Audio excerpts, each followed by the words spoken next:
Hello, Dawn Moore at Allegiance Title Company, and I'm glad to be back with you again today. The last three video series that we presented to you discussed one of my least favorite topics and a fairly complicated issue, the HOAs on single-family homes. Today I wanted to take a little break and talk about a more simple topic, the topic of earnest money. When I talk about earnest money in my contract classes, I mention to the agents what earnest money is and what earnest money isn't. Earnest money is not the consideration for the contract. Consideration for the contract is the binding promise to buy in exchange for the binding promise to sell. Earnest money, on the other hand, is one of the remedies a seller is afforded if the buyer defaults under the contract. Under that case, then when you get earnest money under a contract or negotiate for earnest money as you represent a seller, you need to consider not just the price of the house, but rather the contingencies under the contract.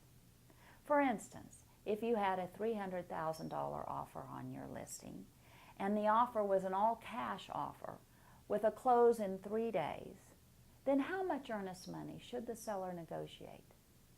What kind of damages would the seller have if the buyer fails to close in 3 days? Probably relatively little. On the other hand, let's change the scenario to a $300,000 offer where you are selling this property in the hot market of the spring, and the buyer is asking for a 6-month close and all sorts of contingencies, including seller financing, including having the house open for their designer to come in at any time and make plans, including a requirement that the seller paint the living room purple and tear down the live oak tree in the front yard. Now, if the buyer fails to show up for the closing 6 months from now, how much damage is the seller going to have? That is significant. Now, earnest money is only one of the remedies that a seller is afforded under a contract.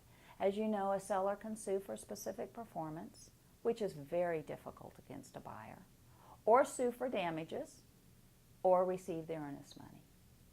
In this seller's market, I do not recommend that a seller seek a suit for damages, but rather just get the earnest money.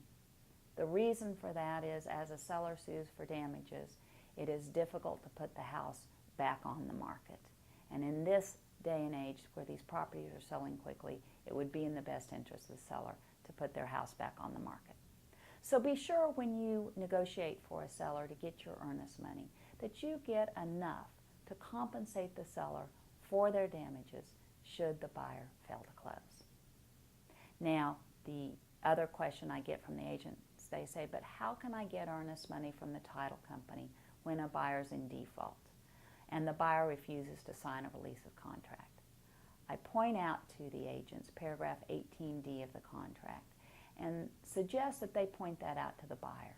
Under paragraph 18D, if either party wrongfully fails or refuses to sign a release of earnest money within 7 days of the request, they could be subject to a suit for treble the earnest money, plus attorney's fees, plus court costs, plus the earnest money. That usually encourages a buyer to go ahead and release the earnest money when they are at fault. I hope this video will be of help to you. For the most part, I'm sure it confirms what you already know, but it'll help you in your practice when you represent a seller in this seller's market.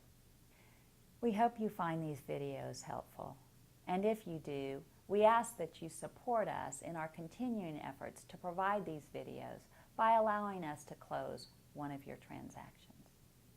This month in particular, we'd ask your support as we join the American Cancer Society in our fight against breast cancer. For every order we receive in October, we are donating a portion of our escrow fee to the American Cancer Society to fight breast cancer. In honor of this campaign, I am wearing my pink today. Please come and support us and help a great cause. Thank you.